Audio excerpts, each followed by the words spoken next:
Shalom jemaat gereja orang beriman, mari datang di hadapan Tuhan. Kita awali dengan berdoa. Kami sungguh bersyukur Tuhan Engkau selalu ada di setiap langkah kami. Tiba saatnya kami mau menaikkan pujian kami mau bersorak-sorai memuji nama-Mu. Hanya di dalam nama Tuhan Yesus, haleluya. Amin. Sorak-sorai mulai buat tangan Allah kita.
Sebab Tuhan sumber sukacita kami.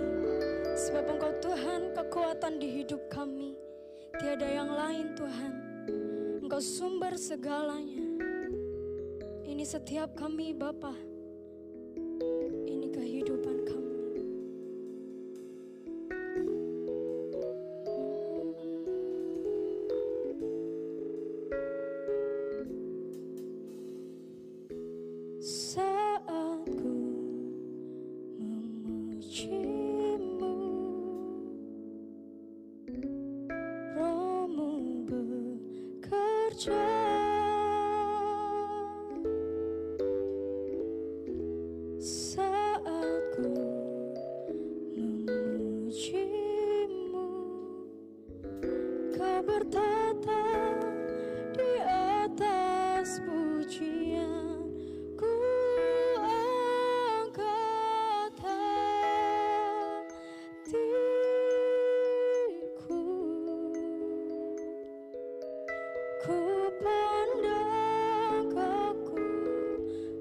kudusanmu.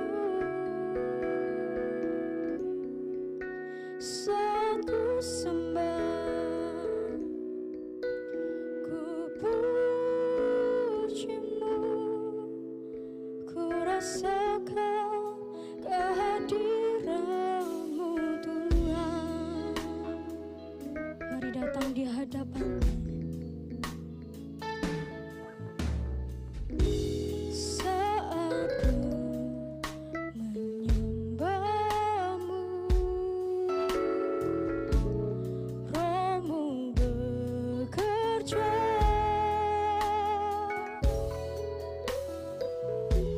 Saat ku memujimu, Kau bertata di atas pujian.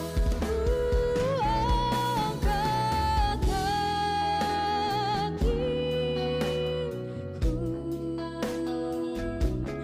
ku pandang kekudusanmu. Saat ku sembah, ku pujimu, ku rasakan kehadiranmu Tuhan. Ku angkat hatiku, ku pandang kekudusanmu.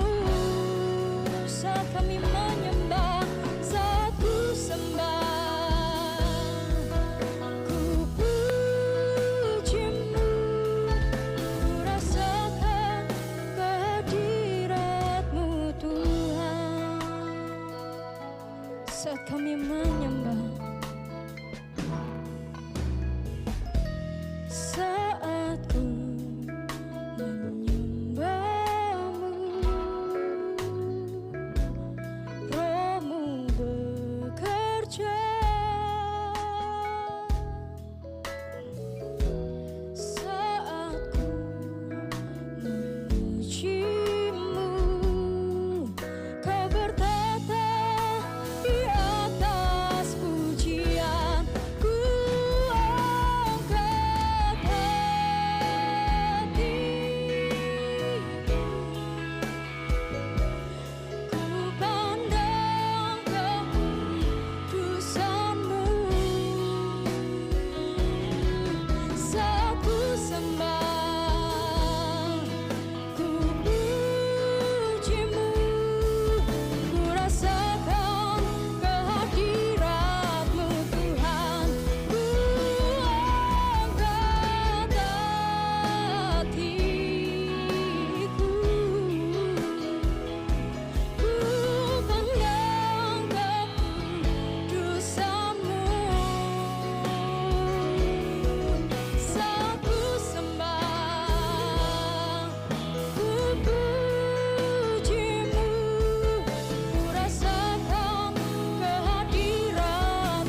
rasakan kasih-Mu.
Setiap kami.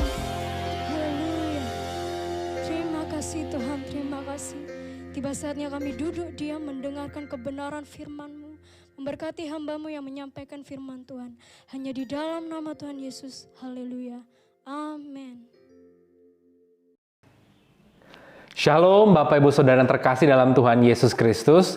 Jumpa kembali kita dalam sarana YouTube dalam ibadah online Gereja Orang Beriman Kampus Surabaya. Dan kali ini kita telah tiba di minggu keempat di bulan Mei, tepatnya di tanggal 23 Mei 2021. Kita dukung dan doakan rencana Gereja Orang Beriman Kampus Surabaya akan kembali mengadakan ibadah tatap muka atau onsite di minggu pertama bulan depan di bulan Juni, tepatnya di tanggal 6 Juni 2021. Dan kita terus berdoa agar program vaksinasi serta protokol kesehatan tetap dilakukan dengan baik oleh segenap lapisan masyarakat. Dan hari ini kita juga bersyukur karena kita masuk di dalam peringatan peristiwa Pentakosta. Oleh karena itu hari ini saya ingin membagikan firman Tuhan yang berhubungan dengan Roh Kudus. Mari kita buka satu ayat kebenaran firman Tuhan dari Galatia pasalnya yang kelima, ayatnya yang ke-18. Galatia pasal 5 ayatnya yang ke-18. Kalau nanti saudara baca di rumah, judulnya di atas di Alkitab LAI ialah hidup menurut daging atau roh. Seperti biasa, saudara nanti dapat membacanya di rumah secara keseluruhan ayat 16-26. Tetapi pada hari ini, sebagai pokok pembahasan, kita hanya akan membaca satu ayat saja, yakni di ayat yang ke-18. Kalau saudara sudah membuka Alkitab saudara, atau ada program Alkitab di handphone saudara, marilah kita membacanya bersama-sama. 3, iya. Akan tetapi, jikalau kamu memberi dirimu dipimpin oleh roh, di sini dalam bahasa Indonesia R besar, maka kamu tidak hidup di bawah hukum Taurat. Saya ulangi sekali lagi, akan tetapi jikalau kamu memberi dirimu dipimpin oleh Roh, maka kamu tidak hidup di bawah hukum Taurat. Demikian firman Tuhan. Saudara terkasih dalam Tuhan Yesus Kristus, hari ini saya mau membagikan buat kita semua tentang guided by the Holy Spirit. Guided by the Holy Spirit dalam bahasa Indonesianya adalah dipimpin atau dituntun oleh Roh Kudus. Kenapa saya membahas tentang guided by the Holy Spirit? Seperti yang telah saya sampaikan di awal, kebetulan hari ini kita memperingati peristiwa Pentakosta. Apa itu Pentakosta? Kata Pentakosta dari bahasa Yunani, Penta 5, 50 itu Pentakosta hari ke-50 setelah peristiwa kebangkitan. Apa yang terjadi pada hari ke-50? Yakni peristiwa turunnya Roh Kudus. Seperti yang telah dijanjikan oleh Kristus Yesus bahwa nanti Roh Kudus adalah roh penghibur, roh penolong akan turun dan hinggap diam dalam hidup setiap orang yang percaya di dalamnya. Dan peristiwa Pentakosta ini, saudara, penggenapannya di dalam kehidupan orang percaya, gambarannya itu ada di dalam kehidupan orang Yahudi. Orang Yahudi juga merayakan Pentakosta, ya. Orang Yahudi juga merayakan Paskah atau Pesah, yakni memperingati ketika mereka keluar dari perbudakan di Mesir. Kemudian mereka juga merayakan Pentakosta. Pentakosta yang mereka rayakan pada waktu itu ialah syukuran panen. Begitu banyaknya panen-panen, ya, harvesting time pada waktu itu. Dan rupanya penggenapannya ada di kita. Tapi kita tidak lagi merayakan panen secara fisik, panen gandum, panen jelai, tetapi kita merayakan panen jiwa-jiwa. Bagaimana begitu banyak jiwa-jiwa dipanen, dituai untuk hormat kemuliaan Allah Bapa kita di sorga. Oleh karena itu hari ini saya akan bagikan tentang dituntun oleh Roh Kudus. Sebenarnya banyak yang bisa dibahas, saudara, ketika kita memperingati peristiwa Pentakosta, yakni tentang pribadi Roh Kudus, tentang mengapa Roh Kudus itu tercurah, penggenapan firman Tuhan. Tapi yang ingin saya bagikan secara khusus hari ini, kalau Roh Kudus itu sudah turun 2000 tahun lalu pada peristiwa Pentakosta, dan setelah peristiwa Pentakosta, hari ini siapapun orang di luar sana, laki-laki, perempuan, besar, kecil, tua, muda, golongan, kalangan apapun, ketika mereka percaya kepada Kristus Yesus, menerimanya sebagai Tuhan dan Juru Selamat, Roh Kudus itu hadir masuk dalam hidup orang tersebut. Orang tersebut dimeteraikan, ada Roh Kudus dalam hidupnya. Pertanyaan besarnya sekarang, sudah ada Roh Kudus nih dalam hidupmu dan hidupku. Sudahkah kita hidupnya dipimpin, guided by the Holy Spirit? Jangan sampai Roh Kudus itu sudah ada, kita sudah menjadi orang Kristen, tetapi yang menuntun hidup kita ke depan itu ternyata bukan Roh Allah, melainkan kedagingan kita sendiri. Nah, dari tadi satu ayat yang kita baca bersama di dalam Galatia pasal 5 ayat yang ke-18, saya ulangi, akan tetapi jikalau kamu memberi dirimu dipimpin.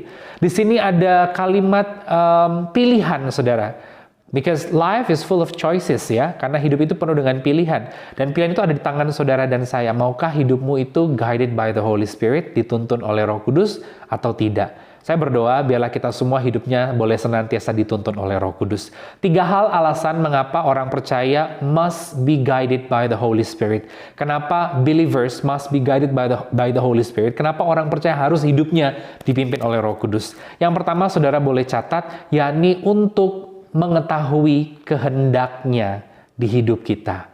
Kenapa sih kita perlu hidupnya dituntun oleh Roh Kudus, saudara? Karena yang pertama untuk mengetahui kehendaknya. Kehendak Allah, kehendak Tuhan dalam hidup saudara dan saya. Kenapa perlu kita tahu kehendak Tuhan? Karena sangat sederhana jawabannya. Kehendak Tuhan itu yang the best, yang terbaik bagimu dan bagiku. Kita nih punya kehendak, saudara. Tapi kalau dipaksakan, bisa saja itu membawa kepada kematian, membawa kepada kehancuran, membawa kepada hal-hal yang di masa depan kita tidak tahu apa yang akan terjadi dan kita tidak menginginkan. Tetapi kalau kehendak Tuhan itu kita tahu dan terjadi atas hidupmu dan hidupku, that's the best, itu yang terbaik.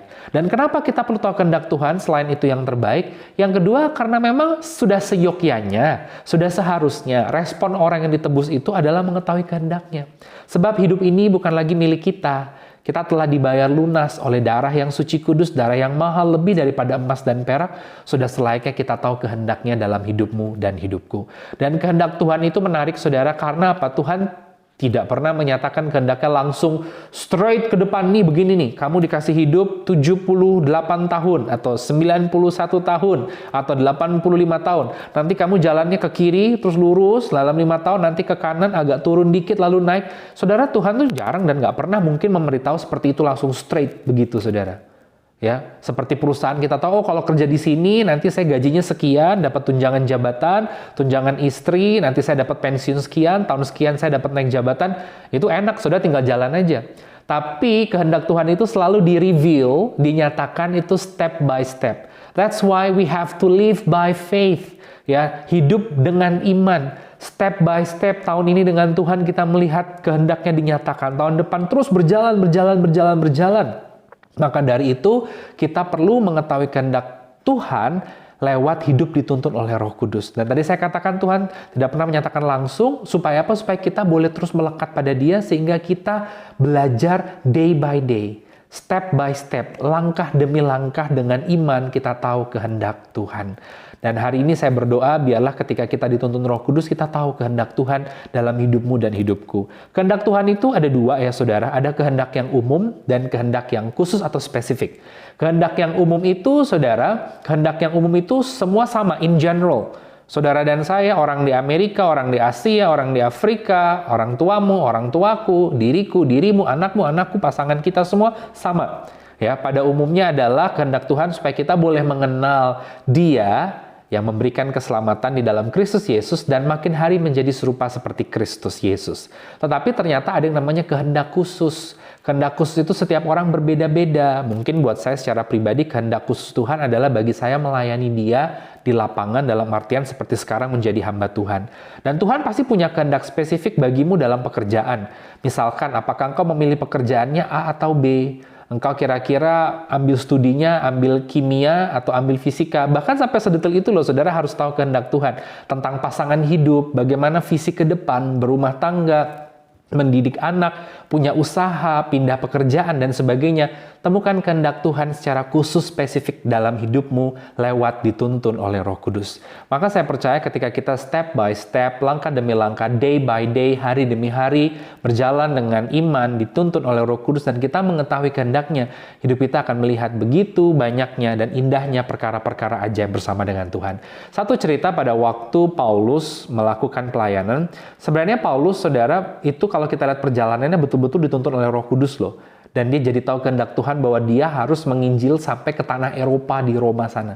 Baru nanti akhirnya terbukti setelah Paulus wafat ya, meninggal, akhirnya dari Roma itulah pusat kekaisaran terbesar pada waktu itu dan terkuasa pada waktu itu, jadi rajanya pengikut Kristus, sehingga kekristenan menjadi agama dunia tahun 300-an itu setelah Paulus wafat. Tapi Paulus pada waktu itu kan tidak terpikir sampai ke situ, dia melangkah aja. Ya, dia dari Damaskus kan dia berjalan menuju ke Damaskus tuh, dia dijumpai oleh Tuhan. Akhirnya dia mengalami tidak bisa melihat, lalu dia dilayani bertobat, lalu dia sempat mengungsi sebentar ke Arab, ada ayatnya untuk dalam artian di sana dia belajar menyendiri mengenal Tuhan, kemudian dia berkumpul dengan rasul-rasul di Yerusalem, baru dia mulai tuh saudara pelayanan ke Antioquia, ke utara. Lama-lama ke Syria, ke utara. Terus Roh Kudus menuntun dia sampai ke Asia Kecil, Asia Minor. Asia Minor itu kalau di peta di Alkitab di belakang itu adalah negara Turki. Jadi kalau saudara pakai gambar ya dari tanah Israel, Kanaan ya atau Palestina, whatever namanya sekarang, melangkah ke utara ke Syria, terus ke utara lagi ke Turki, saudara. Nah, tadinya dia mau terus melakukan pelayanan di Asia Minor atau Asia Kecil, tetapi di dalam kitab Kisah Para Rasul, Alkitab menyatakan, Tuhan menyatakan kehendaknya lewat tuntunan Roh Kudus, dia dikasih penglihatan bahwa ayo nyebrang ke sini, ke Makedonia. Makedonia adalah salah satu provinsi yang ada di daerah yang sekarang kita kenal dengan nama negara Yunani. Jadi itu sudah beda lagi daratan, benuanya sudah beda, benua Eropa. Dari Makedonia disitulah terbuka jalan sampai akhirnya ia melayani ke Italia, ke kota Roma di benua Eropa, ibu kota dari kekaisaran Romawi. Bagaimana di situ kita tahu bahwa kehendak Tuhan secara spesifik itu buat Paulus kan beda dengan buat kita, dinyatakan step by step lewat tuntunan Roh Kudus. Makanya kenapa pertanyaannya sekarang kita perlu sekali untuk memilih hidup dituntun oleh Roh Kudus supaya kita boleh tahu kehendaknya yang secara spesifik bagimu dan bagiku. Supaya hidupmu ada di muka bumi ini jangan sampai terbuang sia-sia.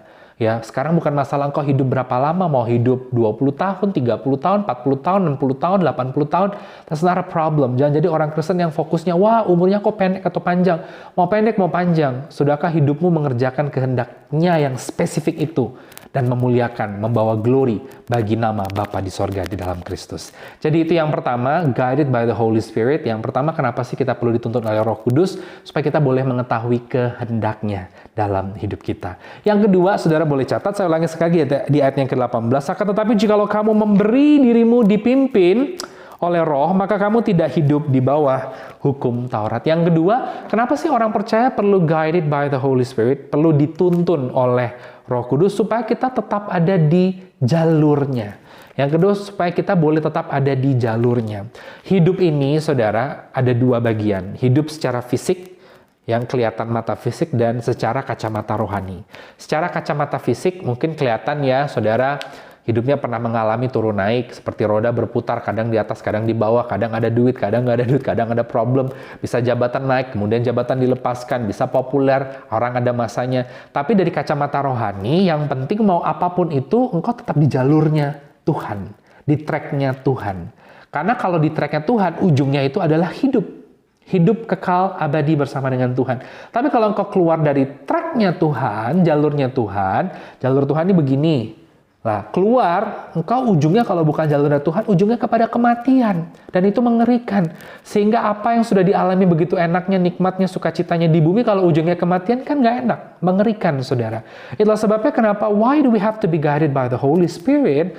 Yang nomor dua, it's because kita harus tetap bisa belajar di jalurnya Tuhan. Di tracknya Tuhan.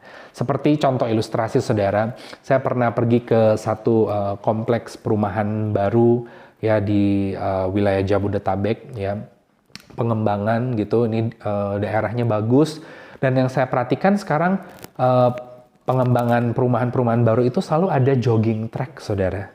Jogging tracknya itu bagus loh gitu, jadi ngelewatin ada seperti danau buatan, kemudian melewati taman kota, ya bagus sekali, ada jalur untuk sepeda. Dan kalau kita ikutin jalurnya itu, kita akan berputar dalam satu lingkaran, kita akan aman. Ujungnya ya bisa tercapai apa yang menjadi program awalnya, yakni lari, jogging gitu. Tapi kalau udah keluar dari track itu, waduh bahaya. Ya, makanya disebut ada track, ada jalurnya, saudara. Ketika keluar dari jalur itu, ternyata sudah masuk ke jalur jalan raya, yang mana ada mobil-mobil besar lewat, ada kendaraan kecil, ada motor. Dan kalau orang jogging, apalagi joggingnya pakai earphone, dengerin musik, dia nggak di jalurnya, dia nggak sadar dia keluar dari jalur, dia nggak dengar di belakang sudah klakson, terjadilah yang namanya kecelakaan, ditabrak, saudara. Makanya banyak orang juga seperti itu, nongkrong di pinggir jalan, nggak di jalurnya untuk duduk di tempat duduk yang sudah disiapkan gitu. Akhirnya apa? Ketabraklah motor, ketabraklah mobil. Intinya, saudara, dari kehidupan yang real, secara kacamata fisik tadi aja, penting sekali untuk seseorang berada di tracknya, di jalurnya. Supaya apa? Supaya aman sampai akhir tercapai semua yang sudah dicita-citakan dari awal untuk dikerjakan. Demikian pula kalau kita masuk ke kehidupan rohani, kalau kita tidak dituntun oleh Roh Kudus, kita bisa keluar dari jalurnya Tuhan loh. Itu begitu mengerikan. Kelihatannya secara kacamata fisik, it's okay, it's fine, kayaknya benar-benar aja. Tapi sebenarnya secara kacamata rohani salah, itu udah nggak di jalurnya Tuhan. Jangan keterusan. Nanti nggak sadar ada motor dari belakang nabrak. Nanti nggak sadar tiba-tiba kamu udah bukan di jalurnya, yang arahnya udah bukan seperti yang seharusnya kamu lewati, dan ujungnya adalah kematian. Itulah sebabnya kenapa di hari Pentakosta ini penting untuk membahas sudahkah. Nggak usah dibahas lagi ada Roh Kudus apa enggak. Saya percaya kalau udah percaya Tuhan Yesus, ada Roh Kudus dalam hidupmu. Ada Roh Kudus dalam hidupku. Masalahnya Roh Kudus itu bertahta enggak? Menuntun kita enggak? Memimpin kita enggak? Atau jangan-jangan kita memilih untuk Allah Roh Kudus sit at the back, let me drive gitu. Jangan. Biar Roh Kudus yang di depan, Roh Kudus yang memimpin, Roh Kudus yang drive, Roh Kudus yang mengarahkan, maka kita akan tetap di jalurnya Tuhan, dan ujungnya adalah kehidupan bersama dengan Tuhan di sorga. Itu yang kedua. Yang ketiga, Bapak Ibu Saudara, yang terakhir saya ulangi sekali lagi, akan tetapi jikalau kamu memberi dirimu guided by the Spirit, by the Holy Spirit, dipimpin oleh Roh, ya, maka kamu tidak hidup di bawah hukum Taurat. Kenapa sih orang Kristen itu perlu hidupnya dituntun oleh Roh Kudus? Yang ketiga, supaya berubah dan berbuah. Ya. Yang ketiga, supaya berubah dan berbuah. Berubah kenapa? Karena kita semua ya produk dari orang tua yang berdosa. Semua manusia juga lahirnya sudah berdosa. Baru lahir saja kita belum melakukan dosa, belum mikirin bohong, belum mikirin selingkuh, belum mikirin narkoba aja, kita masih bayi, baru lahir sehari itu udah mewarisi dosa. Dosa siapa? Dosa Adam minimal, dosa papa mama, dosa kakek nenek, 3-4 turunan, 7, 8, 9, 10 turunan. Waduh, udah numplek. Belum lagi dosanya, dosa kita begitu udah besar. Tapi tidak perlu pusing dan fokus kepada dosa. Ya, ketika kita percaya kepada Kristus Yesus, menerima Dia sebagai Tuhan dan Juru Selamat, mengundangnya hadir dalam hidup kita, meninggalkan kehidupan lama, kita semua menjadi ciptaan yang baru. Nah, dengar baik, ciptaan yang baru itu nggak hanya berhenti di momen kita bertobat itu aja. Ya, kalau udah bertobat percaya Yesus langsung mati sih ya, udah langsung ya kan, tapi masalahnya kita masih dikasih kehidupan untuk menunjukkan bahwa kita nih produk yang sudah bertobat gitu ya kan. Kalau kita sudah bertobat, kita harus melangkah sesuai dengan iman kita. Iman tanpa perbuatan hakikatnya mati. Makanya kalau kita sudah beriman, kita percaya di dalam Kristus, show it by your daily routine, daily activities, bahwa hidupmu adalah hidup orang yang bertobat, berubah, tidak lagi sama seperti dulu. Kalau dulu kasar, sekarang tidak kasar. Kalau dulu suka bohong, sekarang nggak bohong. Kalau dulu suka selingkuh, masa hari ini selingkuhannya tambah banyak? Ya jangan selingkuh dong, bertobat. Kalau dulu narkoba, sekarang nggak narkoba. Kalau dulu tukang nyuri, sekarang nggak mencuri. Kalau dulu tukang jahatin orang, mukul orang, sekarang nggak mukul. Artinya berubah, saudara. Ada perubahan. Dan perubahan itu, that's so impossible kalau kita mengandalkan kekuatan diri kita sendiri. Karena apa? Karena kita lemah, saudara. Tapi ketika kita mengandalkan tuntunan Tuhan, Roh Kudus, kita bisa berubah. Berubah dari yang dulu kita karakternya jelek di luar Kristus, menjadi kita yang sekarang yang ciptaan baru dalam Tuhan, karena hidup kita dituntun oleh Roh Kudus. Jadi yang ketiga, kenapa orang Kristen perlu dituntun oleh Roh Kudus? Supaya berubah dan berbuah. Saya berdoa biarlah hidupmu berbuah. Orang kalau dituntun Roh Kudus, buahnya kelihatan kok. Kasih, sukacita, damai sejahtera, lemah lembut, penguasaan diri, dan sebagainya, saudara. Sebagai penutup, saya ingat satu cerita. Ya, beberapa minggu yang lalu kita semua tahu ada seorang pastor muda yang berpulang, dan pelayanannya itu luar biasa, menjangkau banyak anak muda, namanya Pastor Aditya Olowan. Ya, kita tahu pelayanannya menjangkau banyak anak muda. Saya secara pribadi nggak kenal begitu dalam, tapi saya tahu dan ya kenal singkat dengan beliau. Pada waktu itu ada event 3 hari di Jakarta, saya bareng dengan Pastor Aditya Olowan ini. Saya ketemu orangnya, bincang-bincang, orangnya humble, rendah hati, dan bagaimana message-nya dari perbincangan itu betul-betul ingin anak muda itu kenal Tuhan. Ternyata kenapa? Karena dia punya masa lalu, anak muda, dia waktu muda masa lalu itu masa lalunya yang buruk. Jatuh dalam narkoba, free sex, dan sebagainya, saudara. Sehingga ketika dia bertobat di jamah Tuhan, dia mau menyampaikan message ke anak muda bahwa ayo bangkit, ada Tuhan yang sayang sama kamu, ada Tuhan yang nunggu kamu, ada Tuhan yang punya masa depan yang baik bagi kamu. Dan saudara, akhirnya orang melihat kehidupan yang dulu hancur, kemudian dia melayani Tuhan, itu perubahannya 180 derajat luar biasa. Ini yang saya sebut ada perubahan, saudara. Orang bisa lihat dari hidupmu ada perubahan. Seperti contoh tadi Pastor Aditya Olowan. Orang taunya dulu dia narkoba, ya kan, free sex, bla bla bla. Orangnya waduh hancur, minum-minuman. Tiba-tiba kok sekarang cinta Tuhan banget, message-nya tentang Tuhan, menyampaikan tentang Tuhan. Ada perubahan, saudara. Dan dia tentu berbuah hidupnya. Nah, ini yang orang harus lihat dari hidup kita yang sudah percaya Tuhan. Ada perubahan. Dan kita nggak bisa berubah mengandalkan kekuatan kita. Kita hanya bisa berubah ketika kita mau dituntun hidupnya oleh Roh Kudus. Saya berdoa sebagai penutup, biarlah hidupmu senantiasa dituntun Roh Kudus, supaya apa? Engkau mengalami perubahan. Dan hidupmu berbuah-buah, buah roh, untuk hormat kemuliaan nama Tuhan. Saya simpulkan firman Tuhan pada hari ini, di hari Pentakosta, biarlah hidupmu dan hidupku guided by the Holy Spirit, dituntun oleh Roh Kudus. Kenapa? Ada 3 hal, supaya kita mengetahui kehendaknya, secara khusus kehendak spesifik. Yang kedua, supaya kita tetap di track-nya, di jalurnya Tuhan. Dan yang ketiga, Bapak Ibu Saudara, supaya kita boleh berubah dan mengalami hidup yang berbuah. Amin. Kita berdoa.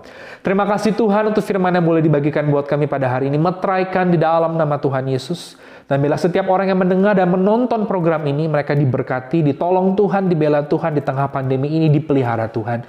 Berkati bangsa negara kami Indonesia, penduduknya dari Sabang sampai Merauke, pemimpinnya dari yang tertinggi Presiden Joko Widodo, ke bawah semua para menteri, Panglima TNI, Kapolri, Menteri, Birokrat, Gubernur, Wali Kota, Bupati, dimanapun berada diberkati. Kami doa buat para pengusaha, para pegawai, tenaga profesional di tengah pandemi ini, Tuhan tolong semuanya terpelihara, ditolong Tuhan. Mereka yang ada di garda terdepan, para relawan, tenaga medis, bahkan gereja-gereja Tuhan, jemaat Tuhan, secara khusus gereja Orang Beriman Kampus Surabaya, jemaatnya, para pelayan Tuhan, hamba Tuhan, semuanya diberkati, ditolong Tuhan. Dan rencana GOB Surabaya akan kembali ibadah tatap muka pada bulan Juni. Tuhan tolong, Tuhan jagai, Tuhan pelihara, Tuhan berkati. Terpuji-pujilah nama-Mu kekal selamanya. Sebelum kami akhiri ibadah kami pada hari ini, kami semua ingin terima berkat Tuhan. Mari saudara angkat kedua tanganmu, arahkanlah pandangan hatimu ke hadapan Tuhan, dan terimalah berkat Tuhan. Kasih dari Allah Bapa di sorga, penyertaan cinta dan damai sejahtera shalom dari Tuhan Yesus Kristus, serta persekutuan yang manis dengan Allah Roh Kudus, menyertai kita semua hari ini sampai Maranatha, dalam nama Tuhan Yesus. Haleluya. Amin.